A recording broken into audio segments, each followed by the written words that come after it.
পৌৰাণিক কালৰ পৰাই যোগাভ্যাসক ভাৰতীয় চিকিৎসা শাস্ত্ৰত অন্যতম চিকিৎসা পদ্ধতি হিচাপে গ্ৰহণ কৰি আহিছে আৰু এই যোগাভ্যাসে মানুহৰ শৰীৰক সুস্থ সবল আৰু শক্তিশালী কৰি ৰখাত সহায় কৰি আহিছে।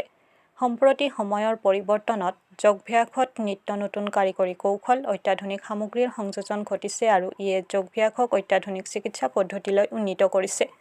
এনে অত্যাধুনিক সামগ্ৰী, কলা কৌশল আৰু অত্যাধুনিক পদ্ধতিৰে গঢ় লৈ উঠা যোগাভ্যাস কেন্দ্ৰ হৈছে গোগামুখ ৰুদ্ৰাক্ষ যোগাভ্যাস কেন্দ্ৰ। এই ৰুদ্ৰাক্ষ যোগাভ্যাস কেন্দ্ৰতে ব্যায়াম কৰি বহু দুৰাৰোগ্য ৰোগীয়ে আৰোগ্য লাভ কৰাৰ লগতে বহু সন্তানহীন দম্পতি সন্তান লাভ কৰিবলৈ সক্ষম হৈছে। পূৰ্বে গোগামুখ মহাবিদ্যালয়ৰ চৌহদত চালুকীয়া অৱস্থাত এই ৰুদ্ৰাক্ষ যোগ কেন্দ্ৰ চলি আছিল। যদিও স্থানীয় ৰাইজৰ বিপুল দাবী আৰু সুবিধালৈ চাই ইয়াক গোগামুখ আবুতানি লতাৰ অত্যাধুনিক বহুমুখী প্ৰকল্পলৈ স্থানান্তৰ কৰা হৈছে।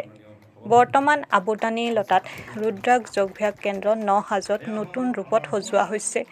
আজি দেওবাৰে দিনৰ প্ৰায় 10 মান বজাত ৰুদ্ৰাক্ষ যোগাভ্যাস কেন্দ্ৰ পৰিদৰ্শন কৰে অসম চৰকাৰৰ পৰ্যটন বিভাগৰ যুটীয়া সচিব মামণি প্ৰেমে পেগুৱে। তেওঁ যোগাভ্যাস কেন্দ্ৰ পৰিদৰ্শন কৰি ইয়াৰ উন্নত আন্তঃগাঁথনিত সন্তুষ্টি প্ৰকাশ কৰে। 5টা বজাৰ পৰা আছিলে, ৰাতিপুৱা 5টাৰ পৰা এটা গ্ৰুপ 7:30টা বজালৈকে ৰাতিপুৱা। ছেকেণ্ড বেচ এটা আছে অকণমান অসুস্থ, তেওঁলোকে 7:30টাৰ পৰা 8:30লৈকে আছে। তাৰপিছত আৰু ইভিনিং গ্ৰুপ এটা আছে 3টাৰ পৰা 4:30লৈকে বাচ্চাকেইটা, 3:30টাৰ পৰা 4:30লৈকে এটা বাচ্চা পোৱালি। আৰু তাৰ উপৰিও কিছুমান দিনটো অফিচলৈ গুচি যায়, স্কুলত গুচি যায়, তেওঁলোকৰ কাৰণে আকৌ সুবিধা কৰা হয় ৰাতি। এডমিশ্যন ফিজটো কিমানকৈ লৈছে? এডমিশ্যন ফিজটো আমি সদ্যহতে ভাড়া কিবা এটা ইয়াত আলোচনা চলি আছে, কিন্তু এতিয়ালৈকে কনফাৰ্ম হোৱা নাই, কিন্তু মিনিমাম এটা ল'ব লাগিব। এনেই কিমানকৈ লৈছে? 1000 এতিয়ালৈকে লোৱা নাই, ল'ব লাগিব। 1000কৈ আমি ল'ম ডাঙৰ ব্যক্তিসকলক, আৰু মাহত 500 টকা। ষ্টুডেণ্টৰ কাৰণে কিমানকৈ লয়? ষ্টুডেণ্টৰ কাৰণে আমি এডমিশ্যন 500 টকা আৰু মাহত 300 টকা। তাৰপিছত চাকৰিয়ালৰ কাৰণে?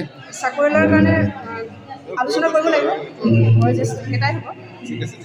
যদি ট্ৰিটমেণ্ট কৰোঁ তাৰ ট্ৰিটমেণ্টটো বেলেগ হ'ব, ট্ৰিটমেণ্ট বেলেগ হ'ব। থেৰাপি মানে আমি বেমাৰ লক্ষণ লৈ পেলাই য়োগা কৰা এটা য়োগা থেৰাপি, আৰু বেমাৰ লক্ষণ লৈ মাছাজ কৰা এটা থেৰাপি আছে, আৰু বেমাৰ লক্ষণ লৈ অকুপ্ৰেছাৰ কৰা এটা গোটেই।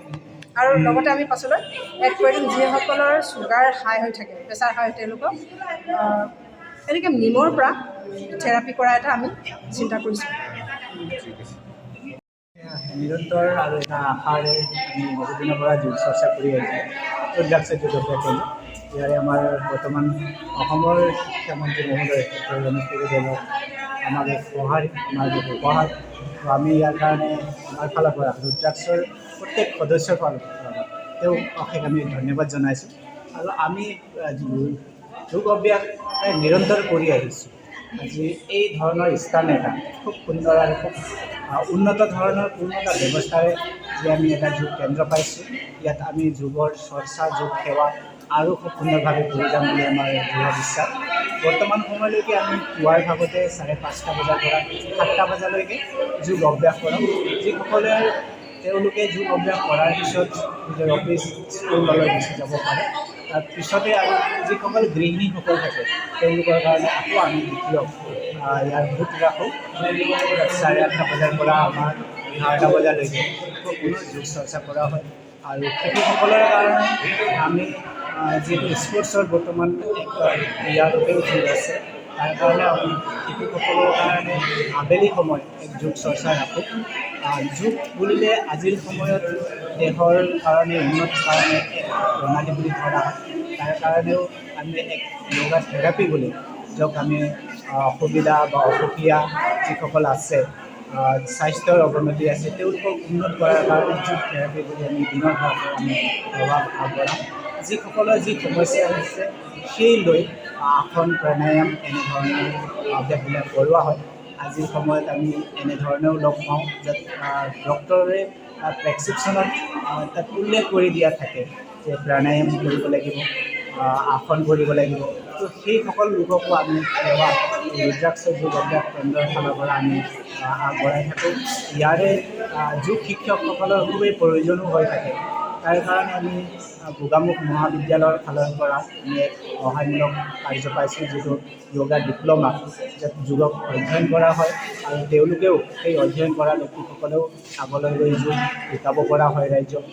বিভিন্ন ক্ষেত্ৰখনত স্কুলত হওক বা এনেধৰণৰ বিভিন্ন অনুষ্ঠানৰ কাৰণে তেওঁলোকক সজাই দিয়া হয়।